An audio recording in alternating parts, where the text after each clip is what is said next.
లూకాసు వార్త 11వ అధ్యాయం 11th చాప్టర్ వర్సెస్ 14 through 28, 14 నుంచి 28 వరకు. 14వ వచనం. ఒకప్పుడు ఆయన మూగ దయ్యమును వెళ్ళగొట్టుచుండెను. ఆ దయ్యము వదిలిపోయిన తరువాత మూగవాడు మాట్లాడెను గనుక జనసమూహములు ఆశ్చర్యపడెను. అయితే వారిలో కొందరు, వీడు దయ్యములకు అధిపతి అయిన బయల్జెబూలు వలన దయ్యములను వెళ్ళగొట్టుచున్నాడని చెప్పుకొనిది. మరికొందరు ఆయనను శోధించుచు పరలోకము నుండి ఒక సూచక క్రియను చూపమని ఆయనను అడిగిరి. ఆయన వారి ఆలోచనలు ఎరిగి వారితో ఇట్లనెను, తనకు తానే వ్యతిరేకముగా వేరుపడిన ప్రతి రాజ్యమును పాడైపోవును, తనకు తానే విరోధమైన ఇల్లు కూలిపోవును. సాతానును తనకు వ్యతిరేకముగా తానే వేరుపడిన ఎడల వాని రాజ్యం ఎలాగు నిలుచును? నేను బయల్జెబూలు వలన దయ్యములను వెళ్ళగొట్టుచున్నానని మీరు చెప్పుచున్నారే. నేను బయల్జెబూలు వలన దయ్యములను వెళ్ళగొట్టుచున్న ఎడల మీ కుమారులు ఎవని వలన వెళ్ళగొట్టుచున్నారు? అందుచేత వారే మీకు తీర్పరులై ఉందరు. అయితే నేను దేవుని వ్రేలితో దయ్యములను వెళ్ళగొట్టుచున్న ఎడల నిశ్చయముగా దేవుని రాజ్యము మీ యొద్దకు వచ్చి ఉన్నది. బలవంతుడు ఆయుధములు ధరించుకొని తన ఆవరణమును కాచుకున్నప్పుడు అతని సొత్తు భద్రముగా ఉండును. అయితే అతని కంటే బలవంతుడైన ఒకడు అతని పైబడి జయించినప్పుడు అతడు నమ్ముకొనిన ఆయుధములన్నిటినీ లాగుకొని అతని ఆస్తిని పంచిపెట్టును. నా పక్షమునుండని వాడు నాకు విరోధి, నాతో సమకూర్చని వాడు చెదరగొట్టువాడు. అపవిత్రాత్మ యొక్క మనుష్యుని వదిలిపోయిన తరువాత అది విశ్రాంతి వెతుకుచు నీరు లేని చోట్ల తిరుగుచుండును. విశ్రాంతి దొరకనందున నేను విడిచి వచ్చిన నా ఇంటికి తిరిగి వెళ్ళదును అనుకొని వచ్చి ఆ ఇల్లు ఊడ్చి అమర్చి ఉండుట చూచి వెళ్ళి తనకంటే చెడ్డవైన మరియేడు అపవిత్ర ఆత్మలను వెంటబెట్టుకొని వచ్చును. అవి అందులో ప్రవేశించి అక్కడనే కాపురం ఉండును. అందుచేత ఆ మనుష్యుని కడపటి స్థితి మొదటిదానికంటే చెడ్డదగునని చెప్పాను. ఆయన ఈ మాటలు చెప్పుచుండగా ఆ సమూహములో ఉన్న యొక్క స్త్రీ ఆయనను చూచి, నిన్ను మోసిన గర్భమును నీవు కుడిచిన స్తనములను ధన్యములైనవని కేకలు వేసి చెప్పగా ఆయన, అవును గాని దేవుని వాక్యము విని దానిని గైకొని వారు మరి ధన్యులని చెప్పాను. ప్రార్థన. మహోన్నతుడ, మేము చదివిన ఈ వచన భాగము మేము జాగ్రత్తగా గ్రహించినట్లు, గైకొన్నట్లు, లోబడినట్లు మీరేమి ఆత్మకార్యం మాలో జరిగిస్తున్నామని మీ దాసు నేను నలుగురు మీ సులుచాటును మరుగుపరిచి దేవ, మీ మాటలను వింటున్న మేమందరము మిమ్మల్నే చూడగలిగినట్లు, మీ మహిమను చూడగలిగినట్లు, మీ స్వరమును వినగలుగునట్లు కృప చూపించమని సహాయించమని యేసు నామమున స్తుతించి ప్రార్థించి వేడుకుంటున్నాము తండ్రి. థీమ్, ప్రసంగాంశం ఏంటి? యుద్ధం. పరమస్థలాలలో దుష్ట శక్తుల సేనలతో జరుగుతున్న యుద్ధాన్ని గురించి, ఒక పోరాటాన్ని గురించి ఈరోజు మనం మాట్లాడుకోబోతున్నాం. అయితే దాని గురించి అంటే ఎఫెసీలోకి రాసిన పత్రిక 6వ అధ్యాయం 12వ వచనంలో మనం ఆ మాటలు చదువుతాం. ఒకసారి ఆ వచన భాగం ఆ వచనం తీసి చదువుదామా? ఎఫెసీలోకి రాసిన పత్రిక 6వ అధ్యాయము 12వ వచనము. ఏలైనగా మనము పోరాడునది ఏంటంట? ఏం చేస్తున్నామంట? పోరాడుతున్నాం. ఎవరు పోరాడుతున్నారు? మనం పోరాడుతున్నాం. పోరాడున్నది ఎవరితో కాదంట? శరీరులతో కాదు. కానీ ఎవరితో పోరాడుతున్నారు? ప్రధానులతోనూ, అధికారులతోనూ, ప్రస్తుత అంధకార సంబంధులకు లోకనాథులతోనూ, ఆకాశ మండలమందున్న దురాత్మల సమూహములతోనూ పోరాడుచున్నాం. ఈ ఆకాశ మండలమందున్న అన్న మాట గురించి పోయిన బైబిల్ స్టడీలో మధు అని చెప్పున్నారు. మీకు గుర్తుందా? దాని వాడుక భాషలో ఎట్లా ట్రాన్స్లేట్ చేశారో? ఇంగ్లీష్లో హెవెన్లీ ప్లేసెస్ అని ఉంటుంది, దాని వాడుక భాషలో పరమస్థలాలలో అని ట్రాన్స్లేట్ చేశారనమాట. పరమస్థలాలలో. అందుకే టైటిల్లో కూడా ఈ యుద్ధం పరమస్థలాలలో దుష్ట శక్తుల సేనలతో జరుగుతున్నటువంటి యుద్ధాన్ని గురించి మనం మాట్లాడుకుంటున్నాము. కనిపించని శత్రువుతో మనం యుద్ధం చేస్తున్నామని బైబిల్ చెబుతుంది. ఇది ఎంతో భయంకరమైన సత్యం. అయితే ఎవరు కూడా వాక్యం బోధించే ఈ సత్యాన్ని అనుమానించడానికి కానీ, అంగీకరించకుండా ఉండటానికి కానీ వీల్లేదు. యేసుక్రీస్తు చేసిన అనేక అద్భుతాల గురించి ఇప్పుడు దాకా ఎన్ని అధ్యాయాలు చూసాం మనం? లూకాసు వార్తలో 10 అధ్యాయాలు చూసాం. ఈ 10 అధ్యాయాల్లో ఎన్ని అద్భుతాల గురించి చెప్పాడు లూకా? చాలా అద్భుతాల గురించి చెప్పాడు కదా.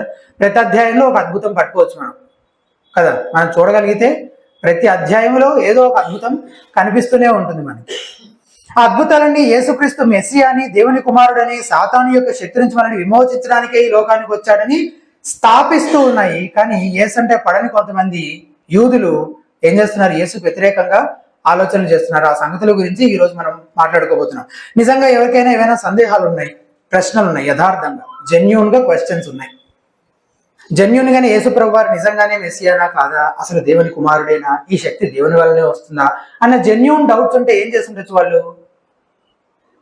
టీచబుల్ హార్ట్స్ తోటి, ఓపెన్ మైండ్స్ తోటి నేరుగా యేసుప్రభు వారి దగ్గరికి వెళ్ళి అడిగితే ఆయన చెప్పుండేవారు, బోధించుండేవారు. కానీ వీరు అట్లా చేస్తున్నారా? అలా చేయట్లేదు. అలా చేయకుండా ఏం చేస్తున్నారు? నేరుగా యేసుప్రభు వారిని నిందిస్తున్నారు, సవాలు చేస్తున్నారు, పరలోకం నుంచి సూచన చూపించమని అడుగుతున్నారు.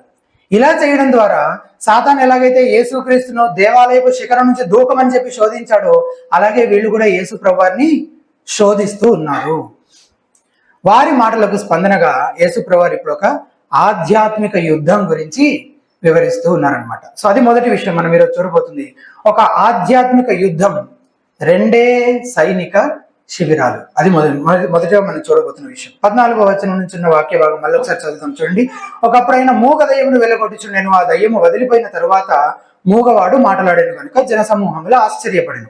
లూకాసు వార్త 11వ అధ్యాయం 14వ వచనం 15వ వచనం. అయితే వారిలో కొందరు, వీడు దయ్యములకు అధిపతి అయిన బయల్జేబులు వలన దయ్యములను వెళ్ళగొట్టుచున్నాడని చెప్పుకునేది. మరికొందరు ఆయనను శోధించుచు పరలోకము నుండి యొక్క సూచక క్రియను చూపమని ఆయనను అడిగిరి. వాక్యము సాతాను గురించి, దుష్టుని గురించి ఏం చెప్తుందంటే, వాడు నిజంగా ఉనికిలో ఉన్నటువంటి వాడు అని చెప్తుంది. అంటే వాడు ఏదో ఒక దుష్ట శక్తి మాత్రమే కాదు. అర్థమైందా మీకు? సాతాన్ అనేది ఒక ఈవిల్ ఫోర్స్ కాదు, లేదా ఒక ఈవిల్ పవర్ మాత్రమే కాదు. మరి వాడు ఎవడు? వాడొక దూత కదా. అందుకే వాడు, అతడు, అతను అనే పదాలు వాడారు అనమాట బైబిల్లో. ఈవెన్ దయ్యాలను గురించి కూడా మనం మాట్లాడుకునేటప్పుడు నేను కూడా ఎక్కడైనా మిస్ అవుతుండొచ్చు. అది దయ్యాల గురించి కూడా మనం ఏమనాలి? వచ్చారు, పట్టారు, వెళ్ళారు అనే పలక. దూతలు కదా, ఏదో గాలిలో ఏదో ఉన్నటువంటిది కాదు అది. బైబిల్లో కూడా సాతాను గురించి, దయ్యాల గురించి అలాంటి పదాలే వాడారు. కాబట్టి అట్లనే మనం కూడా అలవాటు చేసుకోవాలి. మన కల్చర్లో మనకు కొంచెం డిఫరెంట్గా దాన్ని నేర్పించారు మనకి. సో సాతాను నిజంగానే ఉనికిలో ఉన్నటువంటి వాడు ఏదో ఒక దుష్టశక్తి మాత్రమే కాదు, వాడు ఒక దూత. వాడితో కూడా పడిపోయిన దూతలే దయ్యాలు. దయ్యాలు లేక దురాత్మలకు రాజు, అధిపతి అయిన సాతానుని ఇక్కడ ఉన్నటువంటి ఈ యూదులు, ఇప్పుడు ఈ ప్యాసేజ్ లో కనిపిస్తున్నటువంటి యూదులు ఏమని పేరు పెట్టి పిలుస్తున్నారు? ఏ పేరు పెట్టి పిలుస్తున్నారు?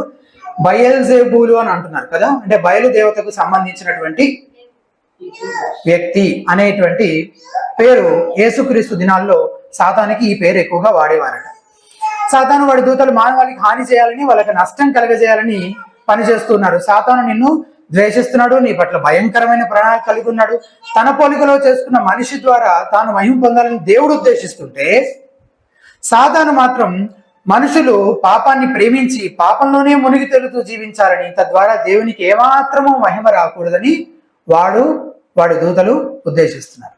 సాతాను యొక్క దురాత్మలలో కొందరు మరికొందరి కంటే ఎక్కువ దుష్టులు, దుర్మార్గులు అనమాట. కానీ అందరి ఉద్దేశాలు మాత్రం పాప సంబంధమైనవే, చెడ్డవే, దుర్మార్గమైనవే. ఆదామునందు మనుష్య జాతి ఎప్పుడైతే దేవుని యందు అవిధేయత చూపి పాపంలో పడిపోయిందో, అప్పటి నుంచి పుట్టే ప్రతి మనిషి ఎట్లా పుడుతున్నాడు? పాపములోనే, పాప స్వభావంతోనే పుడుతున్నాడు. యోహాను సువార్త 1వ అధ్యాయం 5వ వచనం, 5వ అధ్యాయం 19వ వచనం ఒకసారి చదువుదామా. యోహాను రాసిన మొదటి పత్రిక, క్షమించాలి సువార్త కాదు, యోహాను రాసిన మొదటి పత్రిక 5వ అధ్యాయము 18వ వచనం. 5వ అధ్యాయం 18వ వచనం. మనము దేవుని సంబంధులమనియు లోకమంతయు దుష్టుని యందున్నదనియు ఎరుగుదుము. చూసారా? ఆ లోకమంతయు దుష్టుని యందున్నదనియు అనే మాటకి ఇంగ్లీష్ లో the whole world lies in the power of the evil one. అంటే దుష్టుని శక్తి కింద, దుష్టుని ప్రభావము కింద, దుష్టుని ఆధిపత్యము కింద, అధికారము కింద ఈ లోకమంతా ఉన్నది. ఎఫెసీ 2:2 మీకు అందరికీ తెలుసు. మీరు వాటిని చేయొచ్చు వాయుమండల సంబంధమైన అధిపతిని, అనగా అవిధేయుల వారిని ఇప్పుడు ప్రేరేపించే శక్తి మాత్రం కాదు, శక్తికి అధిపతి. 2 సార్లు వాడారు అధిపతి అన్న మాటలు ఆ వచనంలో కదా. యేసుప్రభువు ఆ దుష్టుడికి, సాతానికి ఇచ్చినటువంటి పేరు లోకాధికారి అని యోహాను 12:31 చెప్తారు. రూలర్ ఆఫ్ దిస్ వరల్డ్, లోకాధికారి. పౌలు వాడిని ఏమంటాడు? కొరింథీయులకు రాసిన 2వ పత్రిక 4:4లో ఈ యుగ సంబంధమైన దేవత, వాడుక భాషలో దాన్ని ఎట్లా ట్రాన్స్లేట్ చేశారు ఇదివరకు నేను ఒకసారి చెప్పాను. ఈ యుగ దేవుడు అని ట్రాన్స్లేట్ చేశారు. The God of this world, ఈ యుగ దేవుడు అని వాడుక భాషలో తర్జుమా చేశారనమాట. దేవత అని బహుశా మన కల్చర్ని బట్టి ఏమన్నా అట్లా ట్రాన్స్లేట్ చేశారేమో తెలియదు నాకు. ఒకవేళ వాడు ఏం చేస్తున్నాడు, అవిశ్వాసులైన వారి మనోనేత్రములకు గురుడ్డితనము కలగజేసిన చదువుతున్నాం కదా. సో ఇది సాతానుకి సంబంధించి, దురాత్మలకు సంబంధించి కొన్ని సంగతులు నేను మీతో పంచుకున్నాను. ఎందుకు, మనం ఇప్పుడు చదివిన వాక్య భాగం మొదలే మనం ఒక దయ్యం గురించి చదువుతున్నాం కదా. ఈ సందర్భంలో మనం ఒక మూగ దయ్యం గురించి చదువుతున్నాం. అంటే ఏంటి, చాలా క్వైట్గా ఉండే దయ్యం, అస్సలు అరవదు, కేకలేదు, గోల చేయదు, బుద్ధి కూర్చుంటది. అదేనా మూగ దయ్యం అంటే?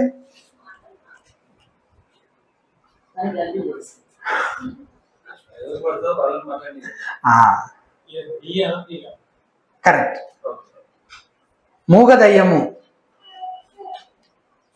ఒకవేళ దయ్యం పట్టిన తర్వాత ఆ వ్యక్తి మూగవాడైపోతే అప్పుడు ఆ దయ్యాన్ని మూగ దయ్యము అని అనేవాళ్ళు అనమాట. ఇప్పుడు ఇదే ప్యాసేజ్లో మనం చదివిన వచనంలోనే తర్వాత యేసుప్రభువు ఆ వ్యక్తిని స్వస్థపరిచిన తర్వాత ఆ వ్యక్తి మళ్ళీ మాట్లాడుతున్నాడు కదా.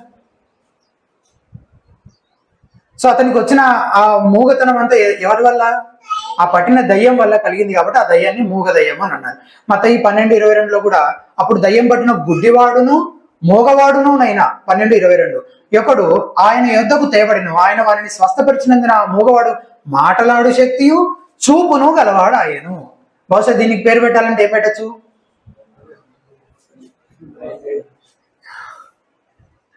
మూగ చెవిటి దయ్యం అనాలేము, డెఫెండర్, మూగ చెవిటి దయ్యం అని పేరు పెట్టచ్చు కదా. సో దాని అర్థం ఏంటో మీకు చెప్పడానికి ప్రయత్నం చేస్తున్నాను. నేను సేన అనే దయ్యము ఆ పట్టిన వ్యక్తి తనకు తను ఎంత హాని చేసుకుంటున్నాడో మనం చదువుతాం కదా. ఈ సందర్భాలని చదువుతుంటే దయ్యాలు మనిషిని ఎంత ఎక్కువగా బాధించగలవో మనకి అర్థమవుతుంది. ఇట్లాంటి పరిస్థితులు మన చుట్టుపక్కల కూడా కొన్ని చూస్తుంటాం, ఊర్లలో అయితే ఇంకా ఎక్కువగా చూస్తుంటాం కదా. అవన్నీ చూస్తున్నప్పుడైనా మనము సాతాను దయ్యాలు అవన్నీ ఎవరో కల్పించిన అభూత కల్పనలని అనుకోవడానికి వెళ్ళేది. వాస్తవంగా ఉనికిలో ఉన్నాయి, వాళ్ళు వాస్తవంగా ఉనికిలో ఉన్నారు అనేది నిజం అని మనం నమ్మాలి.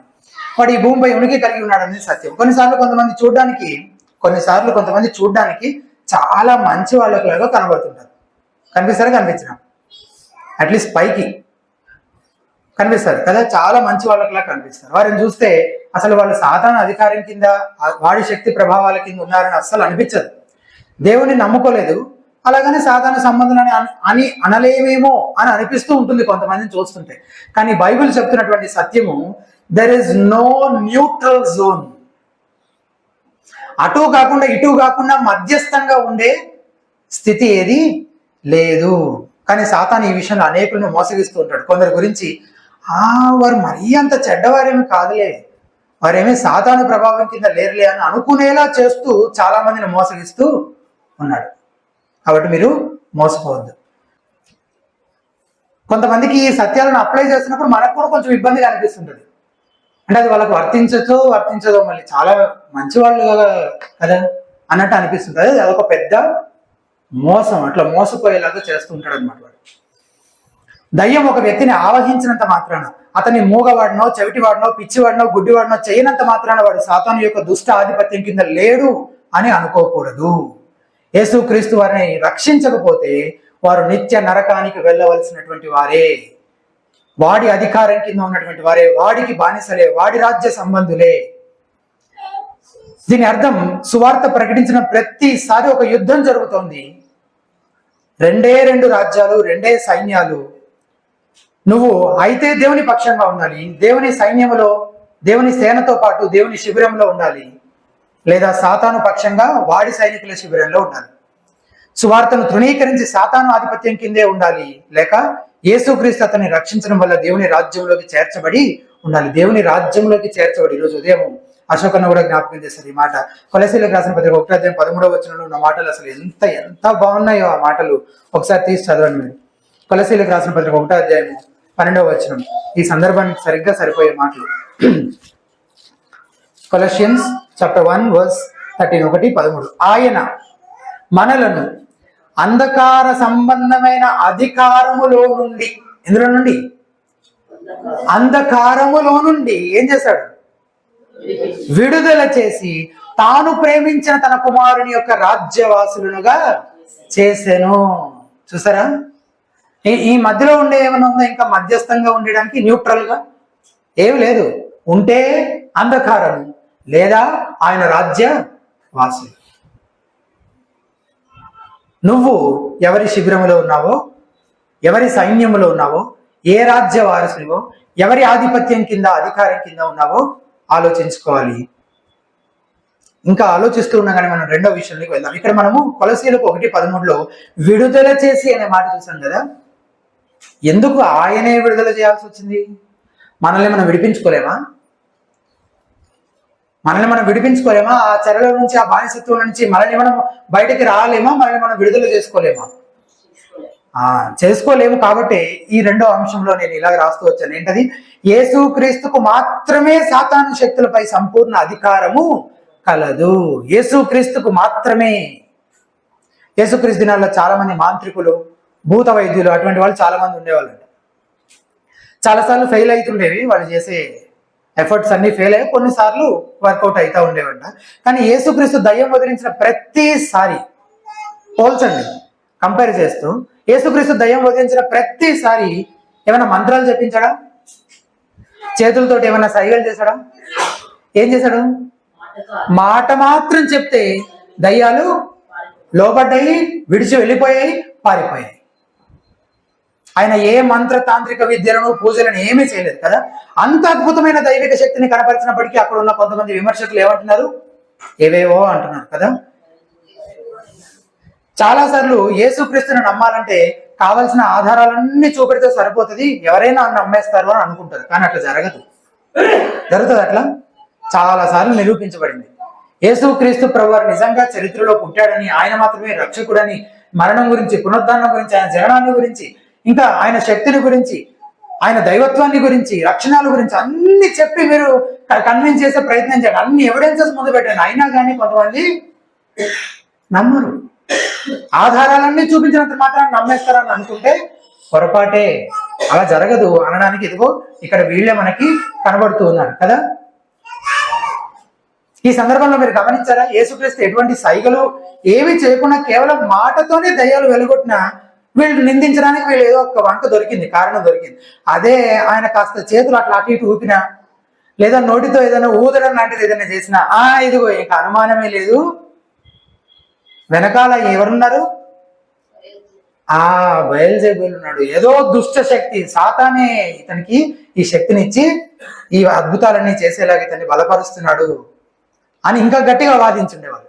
కానీ వాళ్ళకి అసలు అవకాశమే దొరకలేదు. ఒక విధంగా అసలు మిరాకిల్స్ ని కాదనడానికి అవకాశం ఉందా? ఎవరన్నా ఇప్పుడు దాకా బైబిల్లో మనం చదివిన ఈ 10 అధ్యాయాల్లో ఎవరైనా ఇది అసలు అద్భుతమే కాదు, ఎక్కడో గారడి జరుగుతుంది, మోసం జరుగుతుందని ఎవరైనా ఆరోపించిన వాళ్ళు ఉన్నారా? ఎవ్వరు లేరు కదా. మిరాకిల్స్ జరుగుతున్నాయి, అద్భుతాలు జరుగుతున్నాయనేది స్పష్టమే, దాన్ని అసలు ఎవరు కొట్టిపారేయలేరు.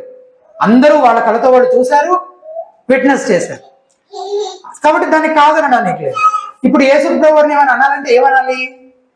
అద్భుతాలను ఏమనంటే అనలేకపోతున్నాం కాబట్టి వెనకున్నది మాత్రం దేవుడు కాదు సాతానే అని చెప్పి నిందించాలి. అర్థమైందా మీకు?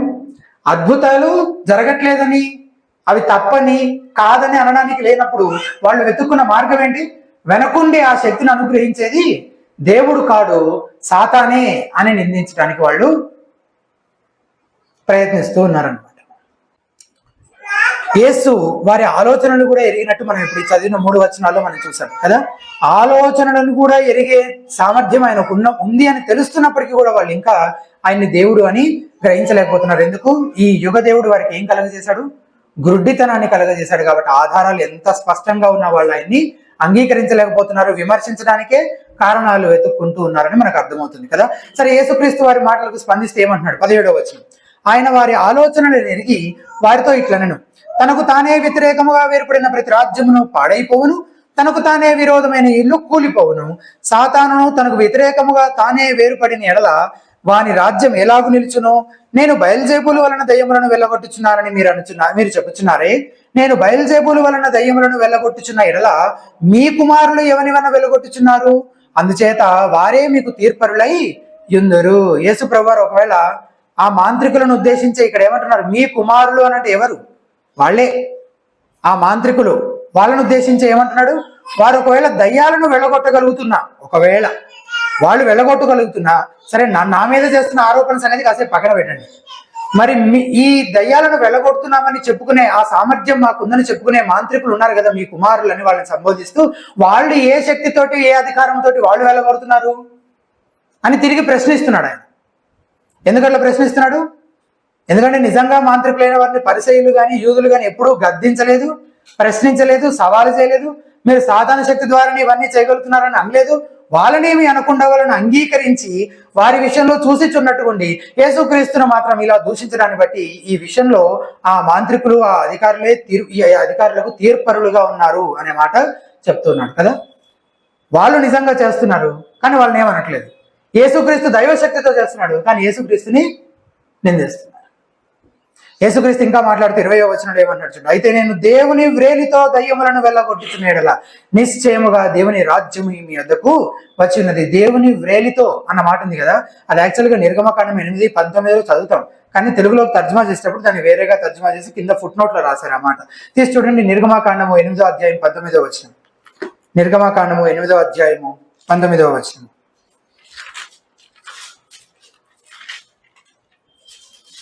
నిర్గమ 8:19. వీళ్ళు ఐగుప్తు శకుండకాండ్రు మోషే చేసిన అద్భుతాలను గురించి చేస్తున్నటువంటి కామెంట్స్. కింద ఫుట్ నోట్లు ఏమని రాశారు? దేవుని వ్రేలితో. చక్కగా దాని భావంతో తర్జుమా చేశారు. ఆ దేవుని వ్రేలితో అన్నమాట దేవుని శక్తి, దైవ శక్తి అనేది భావం, అలంకారంగా వాడినటువంటి పదాలు. కానీ అక్కడ వాడిన యాక్చువల్ వర్డ్స్ ఏంటి? ద ఫింగర్ ఆఫ్ గాడ్, దేవుని శక్తి, ఇది దైవ శక్తి అని ఫరోతో చెప్తున్నారు. మోషే ద్వారా బయలుపరచబడుతున్నటువంటి దేవుని శక్తి గురించి ఐగుప్తు శకుండకాండ్రు చెప్తున్నటువంటి మాట. అవును, రాయబడిన మాట. అవును, యేసుక్రీస్తు కూడా ఏమంటున్నాడంటే, నా శక్తి సాతాను నుంచి పొందుకున్నది కాకపోతే, ఒకవేళ సాతాను నుంచి పొందుకున్నది కాకపోతే అప్పుడు ఎవరి నుంచి పొందుకున్నది ఏంటది? దేవుని నుంచి పొందుకున్నది ఏంటది? ఒకవేళ అదే నిజమైతే అప్పుడు దేవుని రాజ్యము మీ యొద్దకు వచ్చి ఉన్నది. అప్పటి నుంచి యేసు క్రీస్తునందు విశ్వాసం వచ్చిన వారందరూ ఆయన రాజ్యంలో చేర్చబడుతూ ఉన్నారు. రెండవ రాకడలో ఆయన రాజుగా రాబోతున్నాడు. తర్వాత ఆయన సాతానుని సంపూర్ణంగా బంధించి వాడిని అగ్ని గంధకములు గల గుండములో పడవేస్తాడు. అలా తన శత్రువులు తనకు పాదపీఠముగా చేయబడే వరకు తండ్రి కుడి పార్శ్వమున కూర్చున్న యేసుక్రీస్తు ప్రభువారు తన వారిని లేదా తన ప్రజలను పరిపాలిస్తూ ఉంటాడు. యేసుక్రీస్తు సాతానుపై పొందిన తన విజయాన్ని ఇంకా స్పష్టం చేయడం కోసం ఒక ఉపమానం చెప్తున్నాడు. ఏంటో ఉపమానం? 21, 22 వచనాలు. అంటే సాతానుపై తనకున్న అధికారాన్ని, తను పొందిన విజయాన్ని ఇంకా స్పష్టంగా చెప్పడం కోసం చెప్తున్న ఉపమానం. 21వ వచనం. నేను ప్రశ్న అడుగుతాను, ఇందులో నుంచి చూసి అర్థం చేసుకోవడానికి కొంతవరకు ప్రయత్నించండి. 21వ వచనం. బలవంతుడు ఆయుధములు ధరించుకొని తన ఆవరణమును కాచుకున్నప్పుడు అతని సొత్తు భద్రముగా ఉండును. అయితే అతని కంటే బలవంతుడైన ఒకడు అతని పైబడి జయించినప్పుడు అతడు నమ్ముకొనిన ఆయుధములన్నిటినీ లాగుకొని అతని ఆస్తిని పంచిపెట్టును. ఈ ఉపమానంలో ఆయుధములు ధరించుకున్న బలవంతుడు ఎవరు?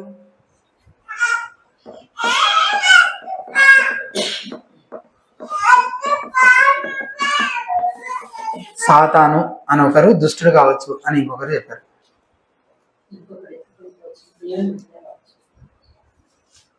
మిగిలిన వాళ్ళు ఇంకా పరిశీలిస్తున్నారు.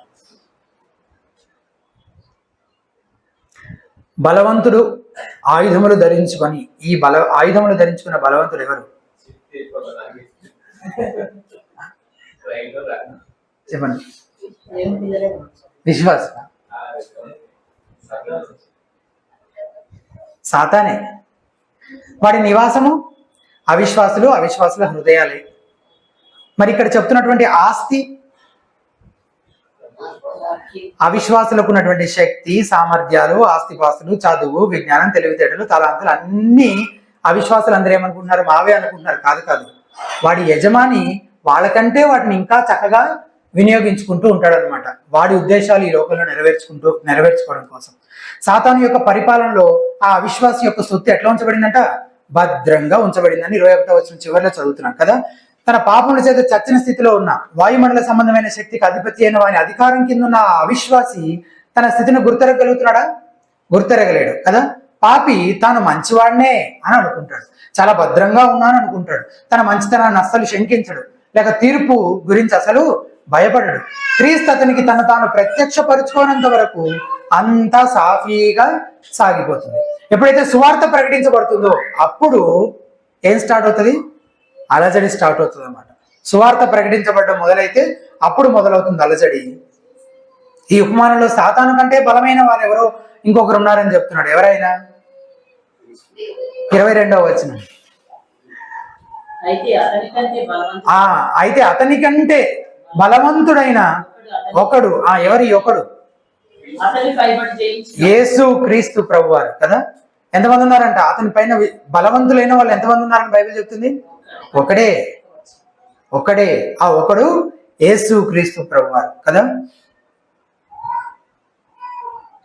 ఆయన వాడిని ఓడించి వాడిపై విజయం సాధిస్తాడు. కొలస్సీలకు రాసిన పత్రిక 2వ అధ్యాయం 15వ వచనంలో చాలా చక్కని మాటలు ఉన్నాయి. కరెక్ట్ గా ఆ వచనంలో కూడా ఈ ఉపమానంలో ఉన్న మాటలకే దగ్గరగా ఉన్న పదాలు ఉన్నాయి. కొలస్సీలకు రాసిన పత్రిక 2వ అధ్యాయం 15వ వచనం. పౌలు కొలస్సీ పత్రిక రాసే ముందు ఈ ఉపమానాల్లో ఎవరైనా అతనికి జ్ఞాపకం చేశారేమో. కొలస్సీలకు రాసిన పత్రిక 2వ అధ్యాయం 15వ వచనం. ఆయనతో కూడా మిమ్మల్ని జీవింపజేసిన, అంటే ఒకప్పుడు ఎట్లున్నావు? చచ్చిన స్థితిలో ఉన్నాయి, ఇప్పుడు జీవింపజేశాను. ఆయన ప్రధానులను అధికారులను ఏం చేశాడంట? ఎట్లా చేశాడంట? నిరాయుధులుగా. ఇప్పుడు లూకాసు వార్త దగ్గరికి వచ్చి చూడండి ఒకసారి. అది అట్లా పట్టుకోండి, ఆ పేజీ అట్లా పట్టుకొని నిరాయుధులుగా చేసి అనే మాటకి అక్కడ ఏం చేశాడు? అతనికంటే బలవంతుడైన వాడు ఒకడు ఏం చేశాడంట? తీసుకొని అని ఉందా? లాగుకొని సొత్తును ఏం చేశాడు? ఆస్తిని పంచిపెట్టను అనే మాట కదా. నిరాయుధులుగా చేసి సిలువ చేత జయోత్సవముతో వారిని పట్టి తెచ్చి బాహాటముగా వేడుకకు కనపరచును. ఏ మనిషైనా చేయగలదా ఇది? ఏ మనిషి చేయలేనిది యేసుక్రీస్తు తన మరణ పునరుద్ధానాల ద్వారా చేశాడు. సాతానును ఓడించాడు. వాడు ఇప్పుడు కోరలు పీకేసినటువంటి పాము అని చాలా మంది దైవజనులు చెప్తుంటే విన్నాను నేను. ఎగ్జాక్ట్ గా ఆ పదాలు వాడచ్చో లేదో, ఆ ఇల్లస్ట్రేషన్ వాడచ్చో లేదో నాకు ఎగ్జాక్ట్ గా తెలియదు, కానీ కోరలు పీకేసినటువంటి పాము అని వాడిని వర్ణిస్తారనమాట. వాడి పరిపాలన ఈ లోకంలో ఇంకా కొనసాగుతోంది, కానీ వాడు పూర్తిగా బంధించబడి అంతమయ్యే రోజు రాబోతోంది. దీని అర్థం సాతాను యొక్క అధికారం, శక్తి నుండి మన ఆత్మను రక్షించగల శక్తివంతుడు, సమర్థుడు ఎవరైనా ఉన్నారంటే అది కేవలము యేసు క్రీస్తే. సో దీని అర్థము సాతాను యొక్క అధికారము, శక్తి నుండి మన ఆత్మను రక్షించగల శక్తివంతుడు, సమర్థుడు ఎవరైనా ఉన్నారంటే అది కేవలము యేసు క్రీస్తే. మనుషులు తమంతట తాము వాడి చెరలో నుంచి తప్పించుకోలేరు. మనుషులు తలుచుకుంటే, చాలా ప్రాముఖ్యమైన సంగతి, మనుషులు తలుచుకుంటే కొన్ని చేయగలుగుతారు. ఏం చేయగలుగుతారు? తాగుడు మానొచ్చు కదా, డ్రగ్ అడిక్షన్స్, సెక్షువల్ అడిక్షన్స్ లాంటి వాటి నుంచి బయటపడవచ్చు. వాటికి కూడా ఈ మధ్య బోల్డ్ రీహాబిలిటేషన్ సెంటర్స్ తయారయ్యాయి కదా. మేము కలిల్వాడికి వెళ్తే ఒక పెద్ద బిల్డింగ్ అనమాట, పైనుంచి కొత్త బిల్డింగ్ ఓపెన్ చేశారు, రీహాబిలిటేషన్ సెంటర్ అనమాట. కానీ మనిషి తన ప్రవర్తనలో, ఆలోచనలో ఎంతో కొంతవరకు పరివర్తన చెందగలడేమో, ట్రాన్స్ఫర్మేషన్ చెందగలడేమో, కానీ పాపము యొక్క బంధకాల నుంచి, సాతాను యొక్క అధికారం నుంచి మాత్రం విడుదల పొందలేడు తనంతట తాను. మనిషి మంచివాడిగా పరివర్తన చెందడం కోసం పడే ప్రయాసంతా తన సొంత సంతోషం కోసమే, తన తృప్తి కోసమే, దేవుని మహిమ కోసము కాదు. అలా జరగడాన్ని బట్టి సాతానుడు కూడా ఏమైనా దిగులు చెందుతాడా? అస్సలు దిగులు చెందడు. ఉదాహరణ చెప్పాలా? ఒక ఇంట్లో ఒక అబ్బాయి ఉన్నాడు, యవ్వన వయసులో బాగా చెడు వ్యసనాలు, చెడు అలవాట్లు, చెడ్డ సావాసాలు. కొంతకాలానికి ఎందువల్లనో, ఎవరు చెప్పడం వల్లనో, ఏవో కారణాల వల్ల మొత్తానికి మారిపోయాడు. మారుతారా? మారరా? అట్లా మీరు చూసారా? మీరు చూడలేదా? మారుతారు కదా. సాతాను అతని గురించి మనం ఏమనుకుంటామంటే, అట్లా ఎన్ని మానేసి కూర్చోగానే అర్రే సాతాను వాడు పక్కనే కూర్చొని కుల్లి ఏడుస్తుంటాడు, వాడు బాగా దుఃఖిస్తుంటాడు, దిగులు చెందుతుంటాడని మనం అనుకుంటాం. అబ్బే, అలాంటిది ఏం జరగదు. ఎందుకు జరగదు తెలుసా?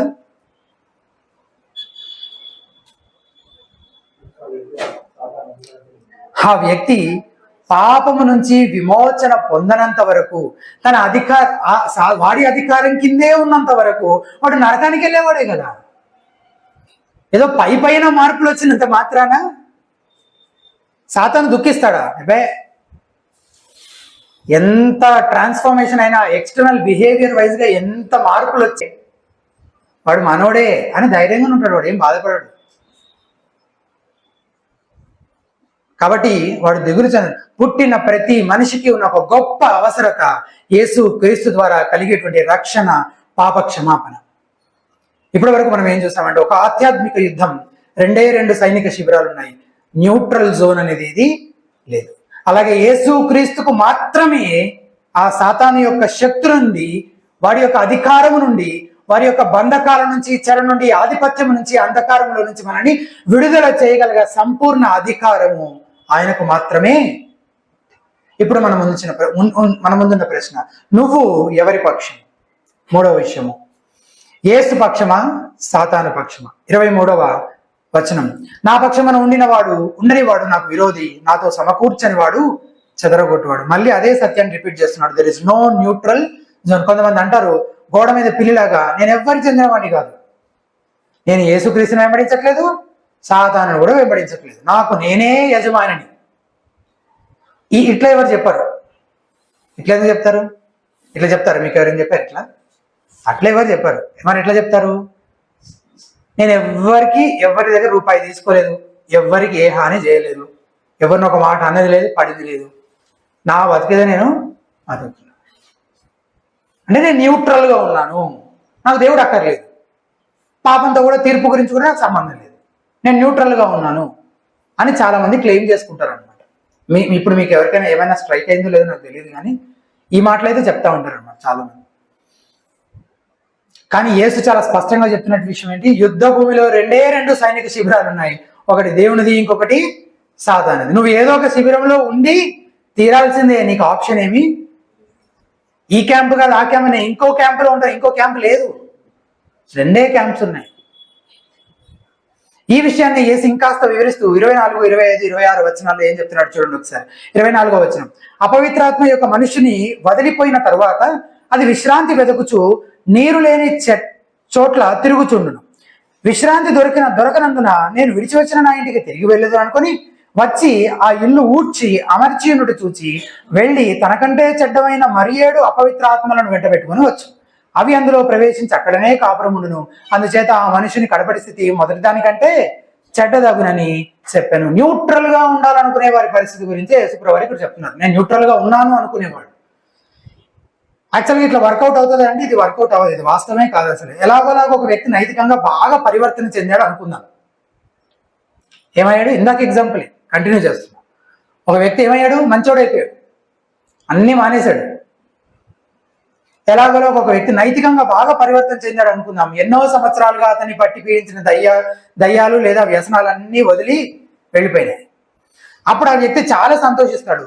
తన ఆత్మలో ఇంకా మిగిలిన ఉన్న మలినమైన వాటన్నిటిని కూడా శుభ్రపరచుకొని క్రమంగా ఇల్లందరినీ, అంటే ఎట్లా ఆర్డర్, ఇల్లంతా చక్కబెట్టుకున్నాడు అనమాట చక్కగా. కానీ ఆ వ్యక్తిని విడిచి వెళ్ళిన దయ్యం పరిస్థితి ఎట్లా ఉందంట? అది విశ్రాంతి వెతుకుచూ నీరు లేని చోట్ల తిరుగుచుండును. అంటే వాడికి దాహం అయ్యి వెతుక్కుంటున్నాడు, నీళ్ల కోసం కాదు. అలంకారంగా చెప్పిన మాట, ఎడారిలో నీళ్ల కోసం ఎట్లా వెతుక్కుంటారో అంత రెస్ట్లెస్ గా ఉన్నాడు అనమాట వాడు. ఎందుకు? వాళ్ళు ఉద్దేశాలు నెరవేర్చుకుంటే టైం వేస్ట్ అయిపోతుంది. వాడు ఏదైనా చెయ్యాలి, ఎవరినైనా చెడగొట్టాలా, నాశనం చేయాలా, శోధించాలా. వాడి యజమాని, వాడు చేయాల్సిన పనులు అవే కదా. అవి చేయకుండా ఊరికి బయట తిరుగుతూ ఉంటే ఏమొస్తుంది?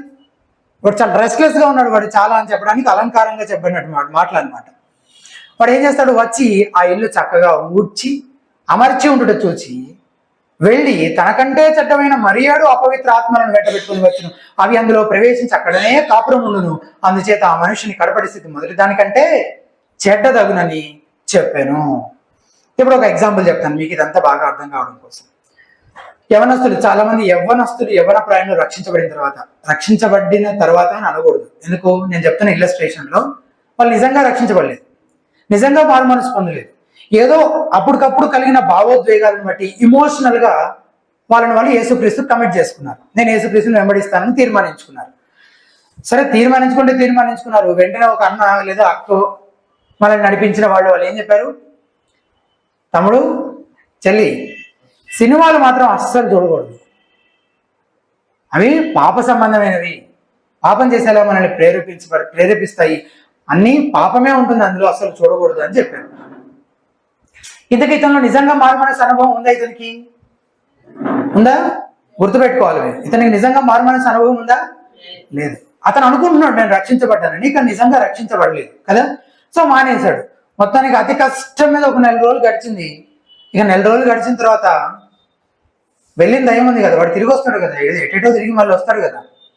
వాడు వచ్చాడు. వాడు వచ్చి ఏం చేశాడు? ఏం చూశాడు?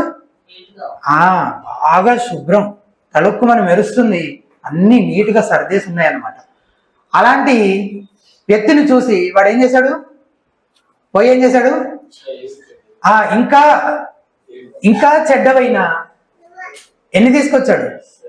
ఇంకా 7, ఇంకా 7 దురాత్మలను తీసుకొని వచ్చాడు. వచ్చి ఇప్పుడు అవన్నీ కలిసి వాడిని శోధించేసరికి వాడు ఏం చేశాడు? ఆ నెల రోజుల్లో రిలీజ్ అయిన మూవీస్ ఏవో మిస్ అయ్యి ఉంటాయి కదా, ఇక అదే పని కూర్చొని అవన్నీ చూస్తా ఉన్నాడు అనమాట.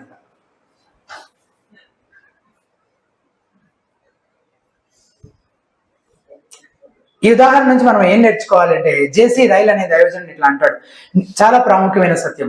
నిజమైన మారు మనస్సుకు, యేసు క్రీస్తునందు దొరికే రక్షణకు వేరుగా ఏదో మాటల్లోనో, వేషంలోనో, ప్రవర్తనలోనో, నైతికంగానో ఏదో మార్పు వచ్చిందని దానితోనే సంతృప్తి చెందడం చాలా భయంకరమైన మోసము. నిజంగా లోపల కార్యం జరగలేదు, నిజంగా అతని పాపాన్ని అసహించుకోవట్లేదు, ద్వేషించట్లేదు, తిరిగి జన్మించలేదు. ఎక్కడొచ్చింది మార్పు? ఎక్కడొచ్చింది? కేవలం బాహ్యంగా తన మాటలో, ప్రవర్తనలోనే వచ్చింది. దానితోనే సంతృప్తి చెందాలని సాతాను ఏం చేస్తున్నాడు? చాలా మందిని మోసం చేస్తున్నాడు. యేసుక్రీస్తు యొక్క ఈ హెచ్చరిక మాటలు చాలా జాగ్రత్తగా గుర్తుపెట్టుకోవాలి. Never to be satisfied with religious reformation without heart conversion. హృదయము మార్పు చెందకుండా, నీ బుద్ధి, నీ స్వభావము, నీ బ్రతుకులో నిజంగా మార్పు రాకుండా, ఏదో భక్తి పరంగా లేదో బయటకు కనిపించే వేషాలు, మాటల్లో, ప్రవర్తనలో మాత్రమే మార్పు వస్తే మాత్రమే, అది ఇది రెండూ జరగాలి యాక్చువల్గా. కానీ లోపలిది జరగకుండా బయటది మాత్రమే జరిగి ఉంటే వాటి ట్రాప్లో పడిపోయినట్టే. సువార్తకు వేరుగా కూడా చాలా మంది స్వస్థతలు పొందుతుంటారు. పొందే అవకాశం లేదా? ఉంది. సమస్యల నుంచి బయటపడే అవకాశం లేదా? ఉంది. ఈ రోజుల్లో ఇది చాలా ప్రాముఖ్యమైన విషయం. ఫలానా బోధ ఆరోగ్యకరమైందా కాదా అన్నది అవసరం లేదు జనాలకి. దానివల్ల నాకేంటి ప్రయోజనం? నా విషయంలో అది పనిచేస్తుందా? Does it work for me?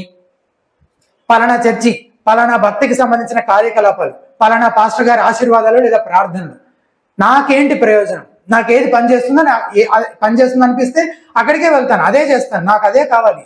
బోధ సంగతి నాకు అక్కర్లేదు. అందరు చెప్పేది బైబిల్లో నుంచే కదా, ఏదో చెప్పుకుంటారులే. ఒక మాట జ్ఞాపకం ఉంచుకోండి, యేసు క్రీస్తు వద్ద నుండి, సువార్త వద్ద నుండి కాకుండా ఇంకే ఇతర శక్తుల నుంచి మనం సహాయం పొందుకున్నా అది నిజమైన సహాయము కాదు, అది శాశ్వతమైన పరిష్కారము కాదు. నిజమైన సహాయము, శాశ్వతమైన పరిష్కారం ఎవరి దగ్గర మాత్రమే ఉంది? యేసు క్రీస్తులో మాత్రమే ఉంది, సువార్తలో మాత్రమే ఉంది.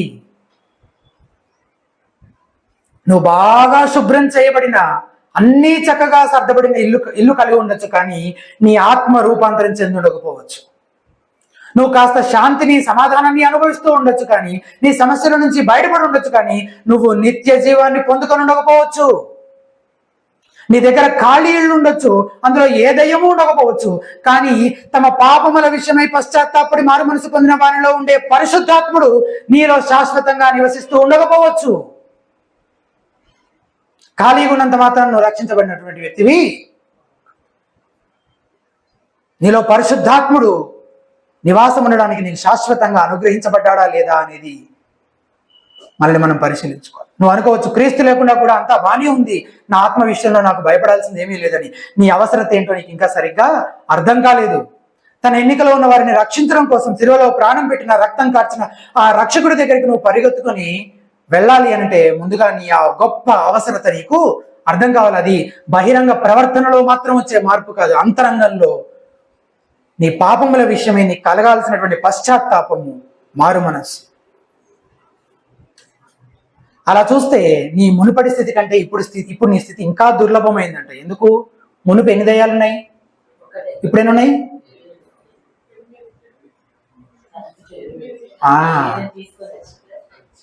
అది వెళ్ళి ఇంకో 7 ఉంది. ఇప్పుడు ఎన్ని ఉన్నాయి?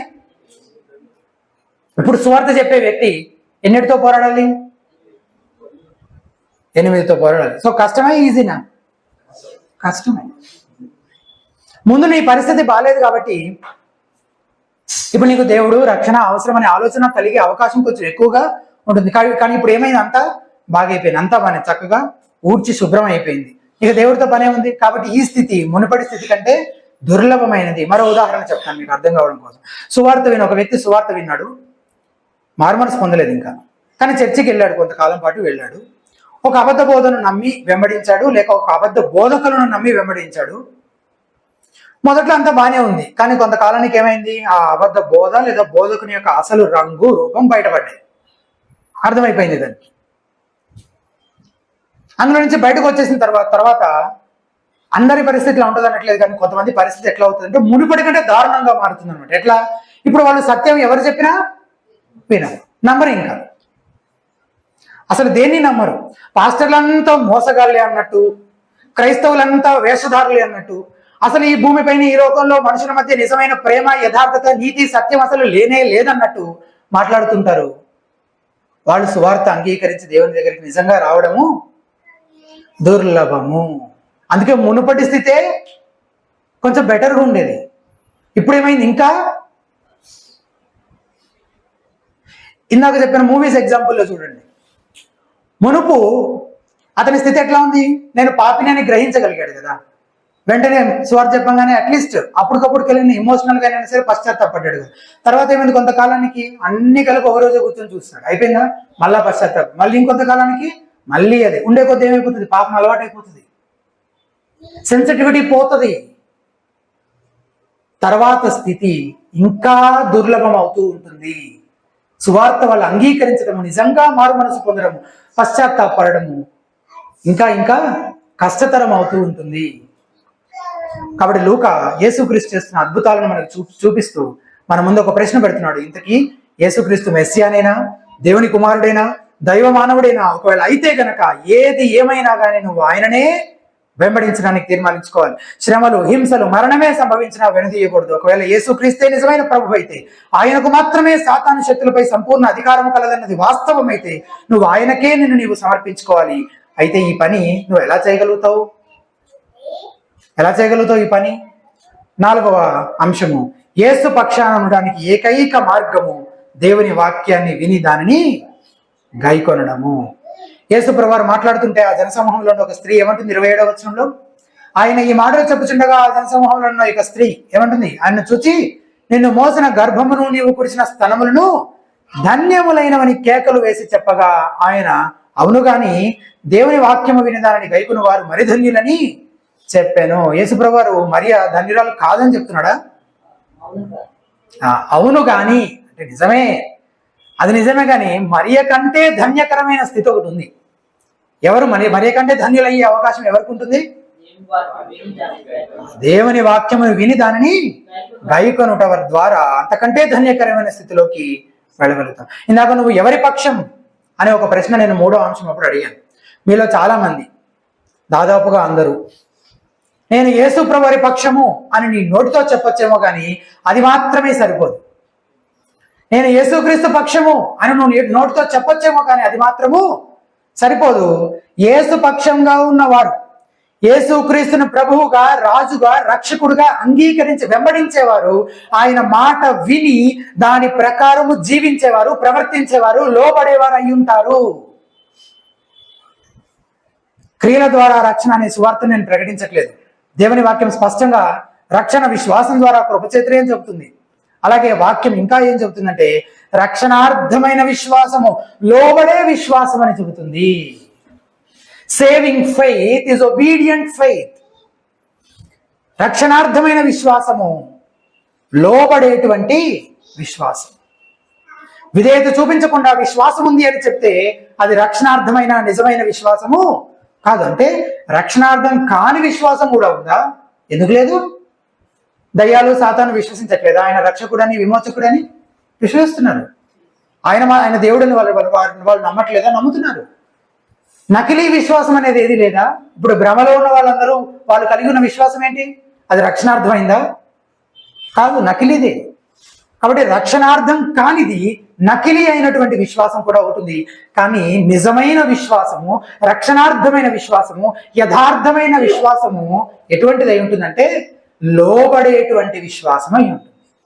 ఆయన మాట ప్రకారము, దేవుని వాక్య ప్రకారము లోబడి జీవించేది నిజమైనటువంటి విశ్వాసము అని మనకి అర్థం చేసుకోవాలి. దురాత్మల సమూహాలపై యేసుకున్నటువంటి అధికారాన్ని బట్టి ఆయన రక్షకుడని, ప్రభు అని స్పష్టమవుతుంది. కాబట్టి ప్రతి వ్యక్తి యుద్ధంలో ఏదో ఒక పక్షం తీసుకోవాలి.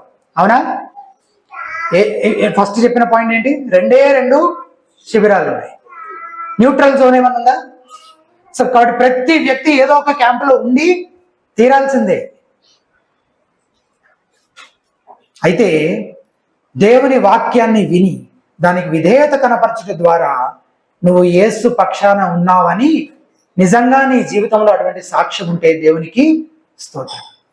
లేక ఆయనను ఎదిరించే సాతాను పక్షంగా ఉంటే గనక నీలో దేవుని వాక్యానికి సంబంధించిన విధేయత ఫలము ఏది కనిపించదు. నువ్వు ఒకవేళ అటువంటి స్థితిలో ఉంటే గనక ఆ నీ దుర్లభమైన స్థితిని గురించి నువ్వు ఈ దినమే పశ్చాత్తాపడి మారు మనసు పొందాలని దేవుడు నీకు అవకాశం ఇస్తున్నాడు, మరొక అవకాశం. ఈ సంగతులన్నింటినీ బట్టి మన హృదయాలను మనం పరిశీలించుకుంటూ ప్రార్థన చేసుకుందాం.